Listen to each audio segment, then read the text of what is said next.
अस्सलाम वालेकुम, मैं हूँ आपकी होस्ट रीश और आप लोग देख रहे हैं वीज़ा गाइड।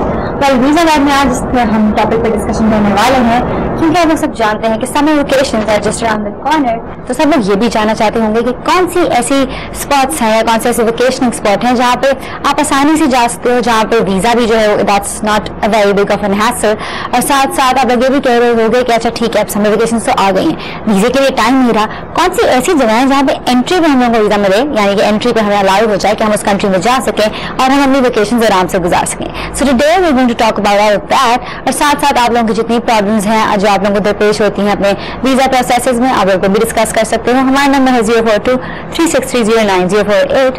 आपकी प्रॉब्लम्स का आसान करने, सोल्यूशन निकालने और हमसे और मजीद सारी बातें करने, साथ साथ जो हमारे टॉपिक है उस पर रोशनी डालने, हमारे साथ हमारे visa expert mister Mudassir loan. अस्सलाम वालेकुम। अस्सलाम वालेकुम रेशा, क्या हाल है आपके? मैं ठीक हूँ, अल्लाह का शुक्र। ठीक ठाक है। I will always ask how is your week?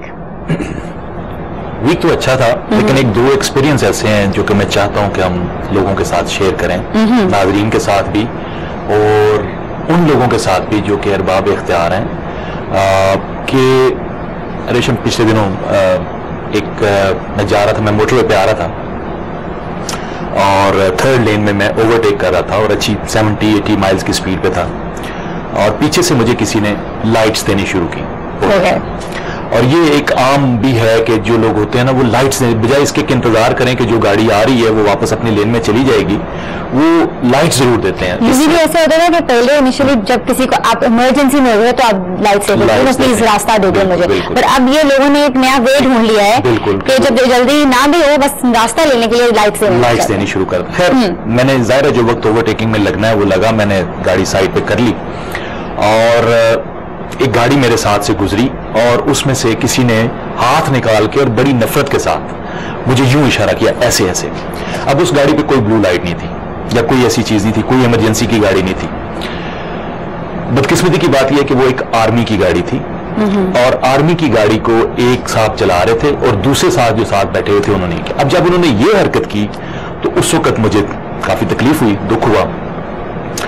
फिर मैंने आके उनको रोक लिया, आगे लाहौर का जो आता है, तो वहां पे मैंने उनको कहा आपको मालूम है कि ये जो गाड़ी आप चला रहे हैं ये गाड़ी मेरी है और मुझ जैसे ऐसे लोगों की जिन्होंने आपको इसलिए दी है कि आप हमारी सरहदों का और हमारा ख्याल रखें, और आप इसको ऐसे चला रहे हैं जबकि आपकी ब्लू लाइट भी ऑन नहीं और आप किसी इमरजेंसी में भी नहीं है। मेरी ये बात कहने की देर थी कि जो ड्राइवर साइड वाले साहब थे उन्होंने वहीं से बोलना शुरू कर दिया, and they were officers, at least major rank से ऊपर के लोग थे वो, और उसके साथ जो साहब थे उन्होंने बाहर निकल के मुझ पे गन तान ली।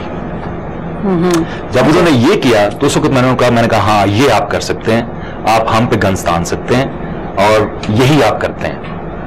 उस पे जो दूसरे साहब थे उन्हें थोड़ा सा एहसास हुआ और वो गाड़ी में बैठे और चले गए, और उसके बाद उन्होंने ऑल द वे मुझे ओवरटेक नहीं किया। एहसास दिलाना बहुत ज़्यादा ज़रूरी होता है, लेकिन एक बात यह है जो मैं सोच रही हूँ इस इंसिडेंट से मुझे ये स्ट्राइक कर रही है कि हम लोग कितने कॉन्फिडेंटली कहते हैं ये ना हमारी जो आर्मी है, जो हमारे फौजी हैं वो सरहदों पे हमारी प्रोटेक्शन कर रहे हैं और हम कुछ भी कर सकते हैं उन लोगों के लिए। ऐसे कोई मौके आते हैं हम मिली नदमें सुनते हैं, कोशिश हमारी होती है कि we should give our best, we pray for them. जितने पूरा नेशन है वो we praying for our Pakistani team and then the army and the people who are protecting us. But वही लोग जब अपने लोगों के साथ ऐसे करेंगे, बिल्कुल ये एहसास ना करते हुए कि हमारी उनकी तरफ फीलिंग्स क्या है और कैसे अगर कोई एक बंदा ऐसा करेगा तो पूरी आर्मी का वो पूरी आर्मी को खराब करेगा। दिस इमेज पूरी आर्मी ऐसी है, बिल्कुल ऐसा ही है। Not only that, I didn't disclose my identity, मैंने अपनी कोई बताने की कोशिश नहीं की कि मैं कौन हूं। हालांकि वो वक्त ऐसा था कि जाहिर है मीडिया में भी हमारे रिलेशंस भी हैं तमाम लोगों को, और किसी पे गन तानना कोई अच्छी बात नहीं होती, आप उसको मारने के लिए आप उस पे गन तानते हैं रॉन्ग वे। और ये मैंने इसको इस तरह से नहीं लिया बल्कि ठंडे तरीके से इस बात को किया। रेशम जो बात मुझे इस वाक्य के साथ और इसके साथ एक और वाक्य हुआ इस वीक में, जो मैं चाहता हूं कि इसी तरीके से यही जो समर की हम बात कर रहे हैं, तो हमने अपनी कंसल्टेंसी से भी हमने एडवर्टाइज किया कि मुख्तलिफ लोग जो हैं जो अगर इसको फैसिलिटेट करना चाहते हैं तो हम उसको स्पेशल ऑफर देंगे। एक टेलीफोन कॉल आई और उस टेलीफोन कॉल पे ऑपरेटर ने जब कॉल ली तो उसको उन्होंने कहा जी कि बॉस से बात करवाओ। उन्होंने कॉल मुझे दे दी।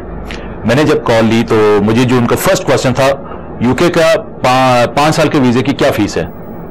मैंने उनको कहा जी कि आप होल्ड करें, मैं आपको चेक करके इंटरनेट से बताता हूँ। इंटरनेट उस वक्त नहीं चल रहा था, तो मैंने उनको ये कहा जी कि इंटरनेट नहीं चल रहा तो मैं आप मुझे कोई एड्रेस दे दें, ये तो बातें आपकी फिंगर टिप्स होनी चाहिए, कैसे तुम कंसल्टेंट बनकर बैठे हुए हो? मैं तुम्हारी रिपोर्ट करूंगा, तुम्हें पता है मैं कमिश्नर हूं, मैं रिटायर्ड कमिश्नर हूं।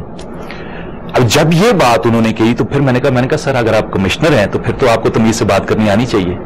जब आप किसी के ऑफिस में कॉल करते हैं, किसी से भी बात करते हैं, न जाए कि कोई भी आपके साथ एड्रेस कर रहा हो, आपने मेरा नाम नहीं पूछा, आपने मुझसे कोई अच्छी बात नहीं की और आप सीधे